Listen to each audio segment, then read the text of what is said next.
Hey folks, today I'm going to be looking at two more budget underwater spotlights I found on Amazon. The Wurkkos DL02 and the Wurkkos DL70. Let's check them out.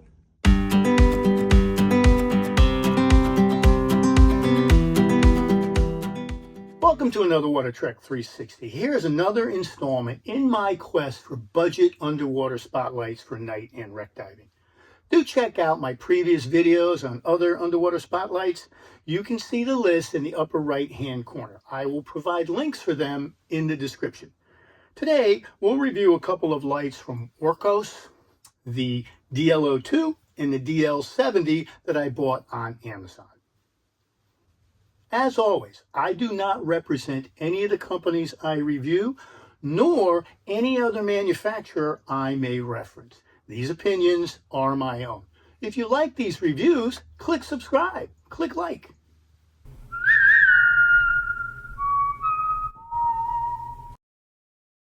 Let's now compare the capabilities of these budget spotlights. They are both made out of aircraft grade aluminum alloy. The DL02 is depth rated to 100 meters and the DL70 150. Both have a water rating of IPX8. The first thing you notice is the size. The DL02 is just under 5.5 inches and the DL70 just under 8.5 inches. The DL70 is wider at the light at 2 1/4 inches versus 1 1/4 inches, and with batteries weighs in at a hefty 1 pound 4.5 ounces versus 6.8. They both have double O-ring protection and are drop tested to 1 meter. The DL02 takes one 21700 battery with 5000 mAh.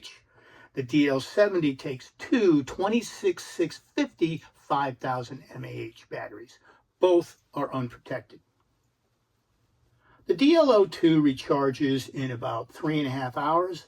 The DL70, though, can take upwards of 6 hours to charge. They both provide a standard charging cable. DL70 has a dual charger. They both show green when fully charged. Literature claims the DL02 can last a little over 2.5 hours on high, 12 hours on low.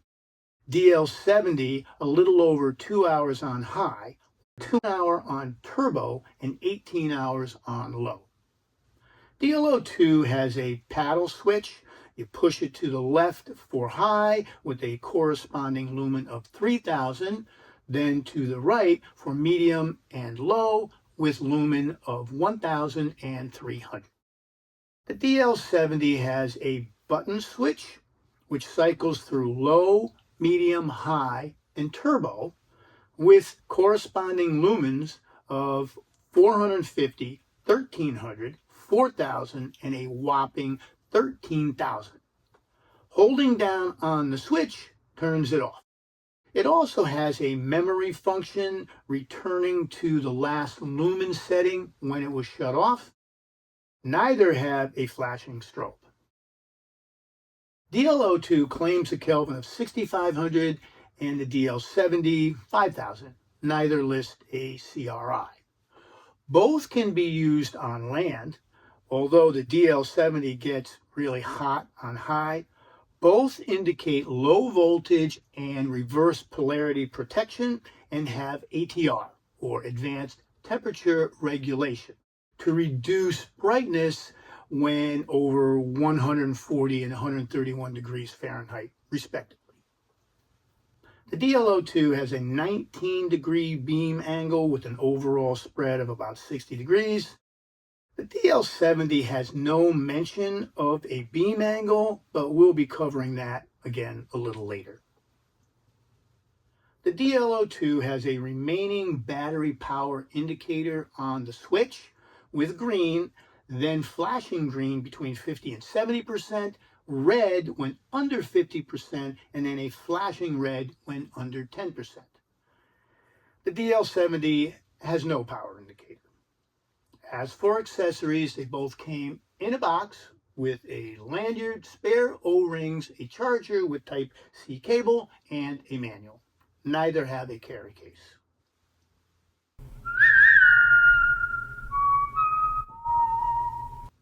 So now look at my water tests.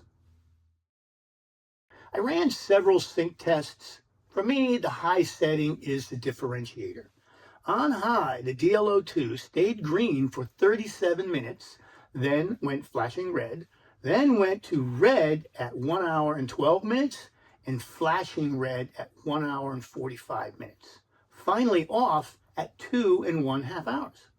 On medium, it stayed on for roughly a little over 4½ hours. Now don't do this with your lights at home, especially with unprotected batteries, but I turned it back on and it ran for another 1.5 minutes before shutting off completely.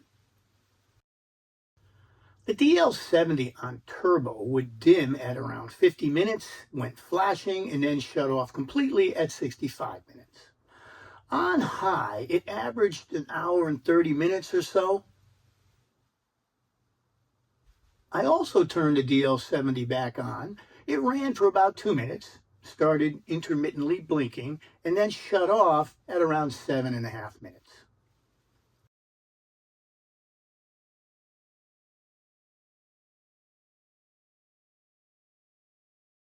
In the pool, you can see the spot beam for the DLO2 is well defined. The DL70 was not. I am guesstimating the beam at roughly 35 to 40 degrees.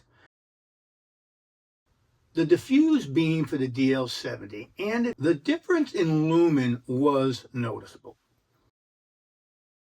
DL70, when on turbo, the beam was barely discernible at all, but it filled the pool with light.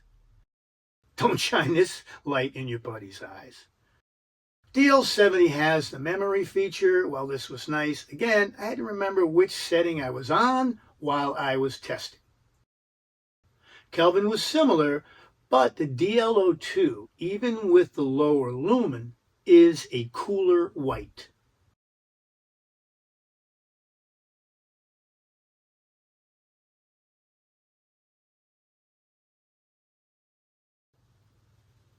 In my open water tests, the DLO2 maintained a nice tight beam at each of the lumen settings, even with all the silt.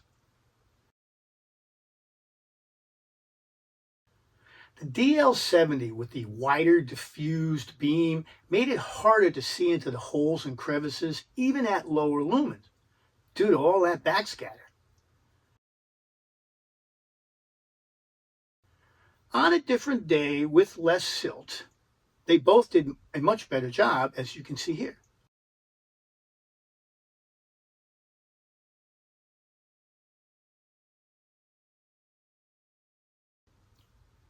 So these lights both did pretty well, but as I've mentioned in previous videos, Long Island Sound is a tough place for lights due to the low vis, which is why I prefer a narrow beam, under 10 degrees if possible. In that regard, the DLO2 had the edge.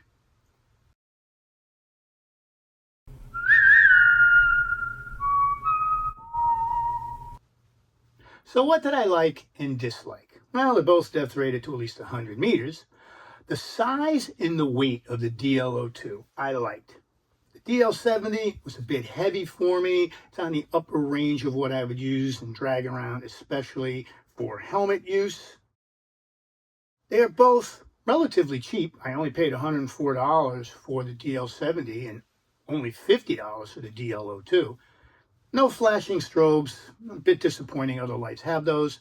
As I mentioned, I didn't like the paddle switch on the DLO2. That is a personal preference. Many folks really like it. While the memory switch was nice on the DL70, I didn't like that the buttons go from low to high and then I have to hold it to shut it off.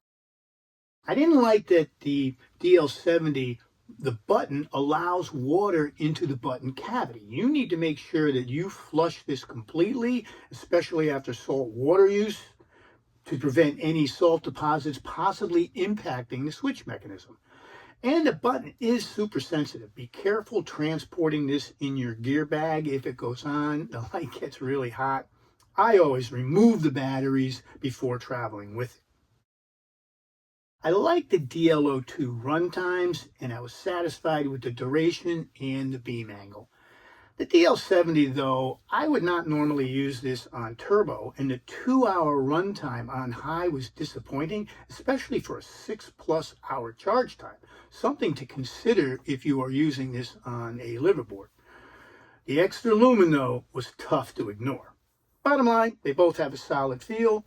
The DL02 I would use as a handheld when not using my helmet. And for the price, gets a thumbs up.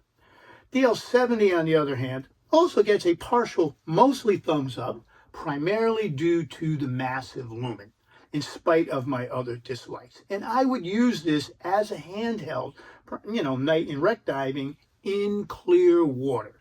The beam angle was simply too wide for me to use in low-vis situations. So, DL02 edges it out. Now, your needs may be different than mine, especially when it comes to lumen.